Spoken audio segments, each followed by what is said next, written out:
tubaramutse mwebwe mwese mukurikirana ibiganiro bicanga ku nsambirizi Terimbere FM ariko kandi mukanakurikirana ibiganiro bica kumbonesha kure Gitega Entertainment TV haba kuri Facebook no kuri YouTube.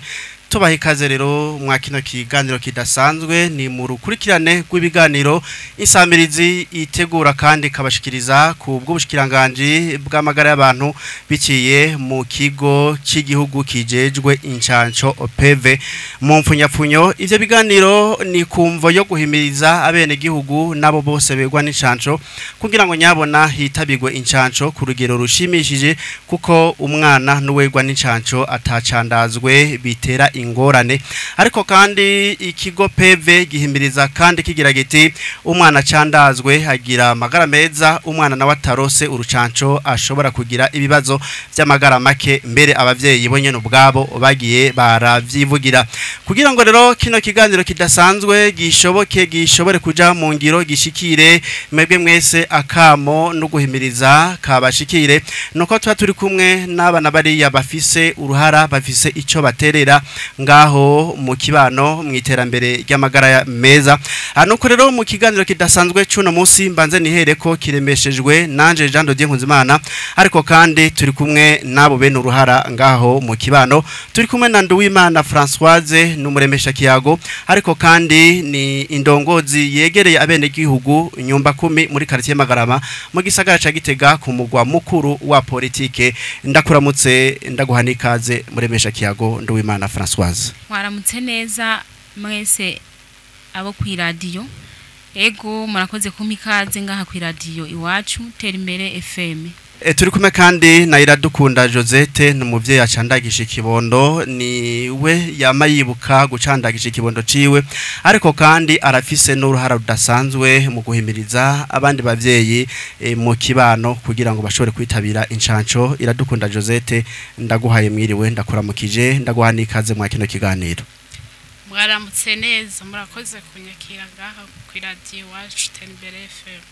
Turi kumwe kandi n'umukristo wo muri Eklezia Katolika ari mu nama z'imibano mu kibano, nawe nyene kandi ari hafi kugira ngo hashobore kugira icaterereye mu iterambere ry'amagara meza biciye mu gucandaga ibibondo. Ndayikengurukiye Epitasi umukristo wo muri Eklezia Katolika, ndakuramukije ndaguhanikaze mu kino kiganiro.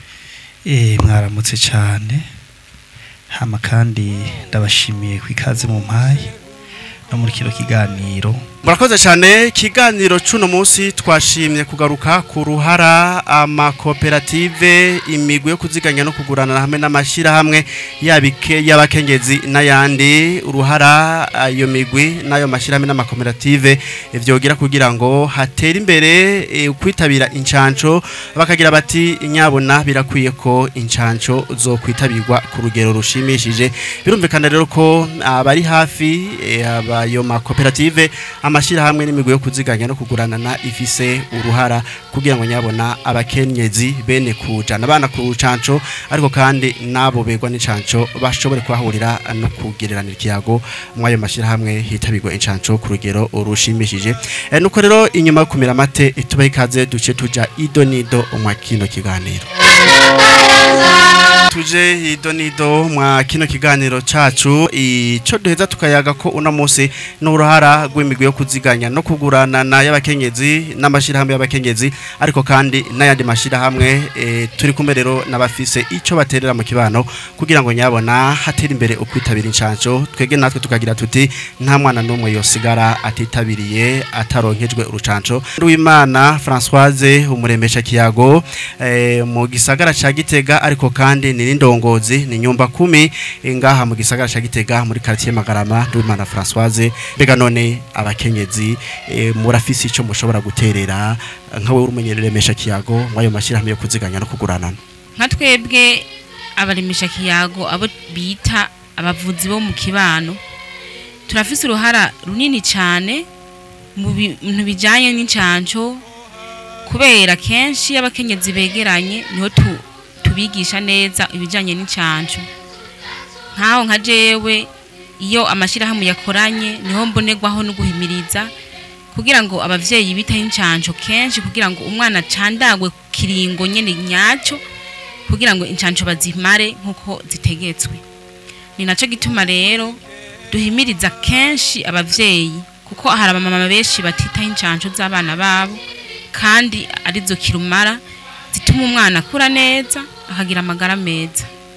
Bega none tuhora tubona mu mashira hamwe yo kuziganya no kuguranana abakenyezi babyitabira kandi bakazirikana isango.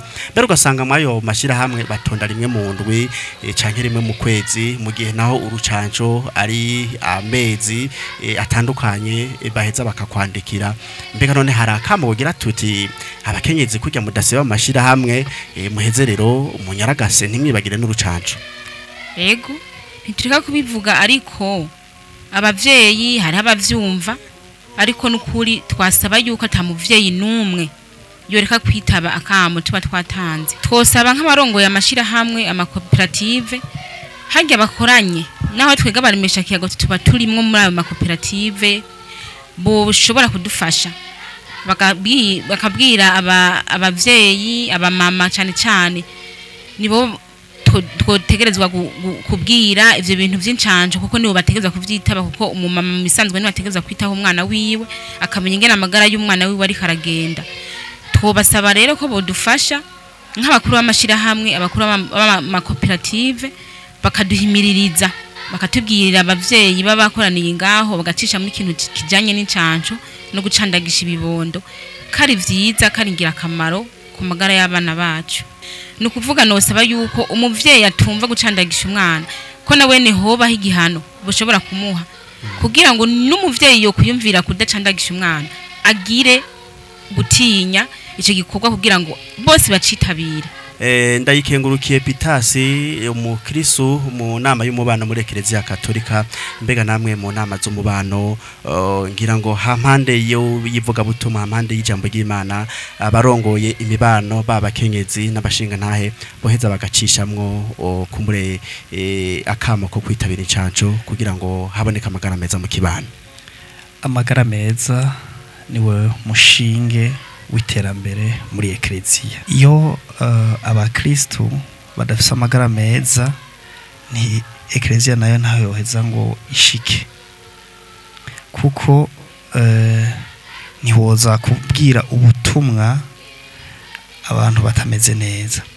Rero mu mibano y'Ukristo hariho abo bavyeyi abafasoni abo bashinga ntahe abo nabo iyo dukoranye muri ryasangira butumwa turaheza tukababwira duti yereka n'ikibazo c'amagara yacu ariyo yanyu mugifate mu minwe gutyo Eklezia ibe yubatse kuko kubaka Eklezia ihera haziko naho ni hehe habariho ujya mwana kije kibondo kine gucandarwa.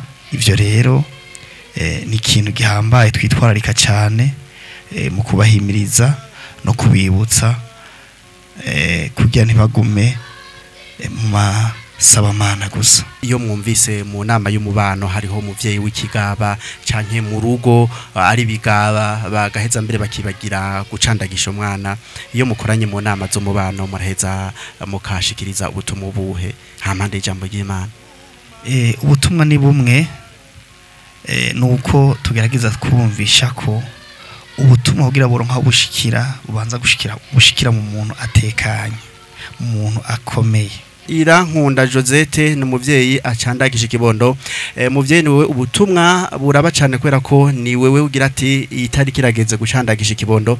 Bega namwe iyo muhuriye mu mashira hamwe ya migwi yo kuziganya no kuguranana y'abakenyezi muratanga ubutumwa buhe kugira ngo abavyeyi ntibaheze ngo biyobagize kugira ngo ntihagire umwana asigara inyuma atitabiriye urucanco? Ndaguhaye ijambo. Twebwe iyo duhurikiye mu mashira hamwe hambavu y'imigambi y'iterambere tuba turiko turakora turaja turahimiriza abavyeyi bagenzi bacu kuja baracandagisha abana kuko imigambi tuba turiko turakora bihera hasi bihera ku bibondo.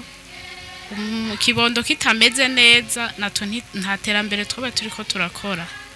turahimiriza rero abavyeyi bagenzi bacu bakaja baritabira inshanco kuko ari ryo terambere tuba turiko turarondera. iyo muri mu mashira hamwe yo kuziganya no kuguranana mu kumva umukenyezi mbere bavuga kari kigaba iyo muri mwishira hamwe hampande yo kuziganya amafaranga n'iyindi migambi y'iterambere muraheza mukamuha ubutumwa buwe. Iyo twumvise umukenyezi atitabira inshanco turaheza hajya tuba turangije ibikorwa vy'inama y'ishira hamwe tugahanurana nk'abakenyezi tugahanura umuvyeyi tuba tubona ati twariritse ikibondo ciwe tugaheza tukamuhanura akavyitabira. Tugaruke kumuremesha kiyago n'ubutumwa buhe Françoise Nduwimana ubutumwa werekeza kwabo bose bari mu mashira hamwe yo kuziganya no kugurana. Jewe ubutumwa notanga ngaha kwisamirizi nuko umuvyeyi wese afise ikibondo yo kwitwararika cyane ikirangamisi c'icanco kuko burya bukaye kwa muganga barabubaha kandi haba harimwo amatarike bazosubirayo kucandagisha abana babo. Nukuvuga rero ubwo bukaye niba bitwararike ayo matarike yo gusubiza abana ku ncanco kugira ngo incanco ntibasubire kuzicikiriza. Ndayikengurukiye Pitasi n'ubuhe butumwa wohereza aba izindi ndongozi z'imibano rukristo. Nuko twozirikana ko hambavu yo gusenga hambavu yo gufasha imitima yacu n'amagara yacu abwiza kuba meza. Irankunda Josette n'ubuhe butumwa wayandi mashira hamwe y'abakenyezi. Murakoze cyane. Ubutumwa noha abandi bakenyezi nuko twoja turitabira kwitaho urwaruka rwacu kijya kibondo cacu kiba kiri mu gihe cyo gucanca tukaja turavyitwararika.